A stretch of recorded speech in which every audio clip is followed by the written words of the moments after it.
सुंदरी की हिफाजत के लिए गुलाम मजबूरन उसे सुंदर घर वापस ले जाने का फैसला कर लेता है, क्योंकि गुलाम सुंदरी की आंखों में खौफ नहीं देख सकता। और सच बोले तो गुलाम अब सुंदरी से प्यार करने लगा है। अब भला वो उसे अकेला कैसे छोड़ देता। सुंदरी गुलाम के साथ अपना सामान पैक करती है और दोनों सुंदर घर वापस निकल पड़ते हैं। रास्ते में एक पल के लिए बादशाह को ऐसा लगता है जैसे उसने सुंदरी को यानी अपनी मोहब्बत को गुलाम के साथ देखा हो।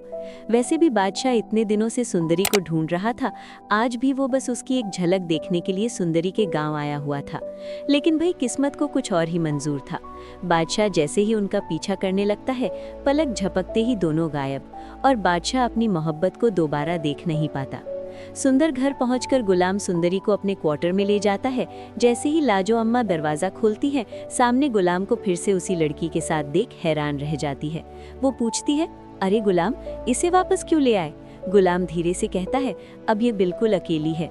गांव छोड़ने गया था, लेकिन वहां इसका अकेला रहना ठीक नहीं था। अब ये हमारे साथ इसी क्वार्टर में रहेगी। ये सुनते ही लाजो अम्मा के चेहरे पर मुस्कान आ जाती है।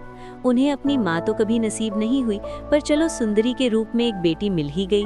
लेकिन दोस्तों, असली ट्विस्ट तो अब शुरू होता है, जब ये बात जहांदाद के कानों तक पहुंचती है कि गुलाम सुंदरी को वापस अपने क्वार्टर ले आया है। उसका चेहरा गुस्से से लाल हो जाता है। वो ठान लेता है, अब मैं ना सिर्फ सुंदरी को खत्म करूंगा, बल्कि गुलाम को भी जिंदा नहीं छोड़ूंगा। लेकिन दोस्तों, बादशाह के होते हुए सुंदरी को मारना इतना आसान नहीं होने वाला था। सुंदर घर वापस आते ही बादशाह सीधा गुलाम के क्वार्टर पहुंच जाता है।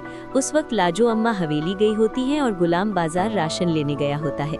जैसे ही बादशाह दरवाजे पर दस्तक देता है, दरवाजा खोलने वाली कोई और नहीं बल्कि सुंदरी होती है। उसने चेहरे पर दुपट्टा किया होता है, पर बादशाह अपनी मोहब्बत को कैसे नहीं पहचानता। वो बस उसकी आंखों को देखता है और तुरंत समझ जाता है, ये वही लड़की है जिससे मैं प्यार करता हूँ। बादशाह फौरन पूछता है, तुम यहाँ क्या कर रही हो? गुलाम कहाँ है? सुंदरी बादशाह को देखते ही एक बार फिर डर जाती है।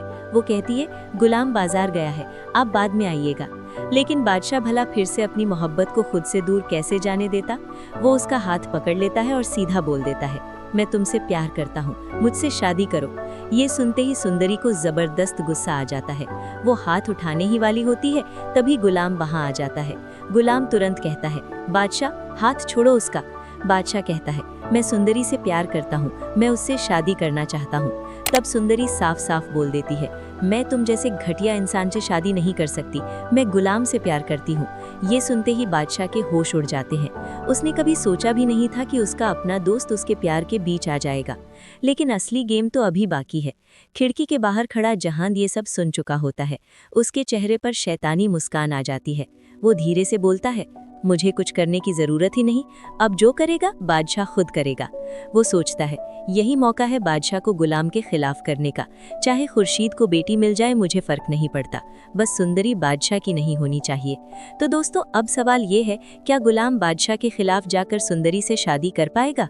क्या सुंदरी जल्द अपनी माँ खुर्शीद बीवी से मिल पाएगी?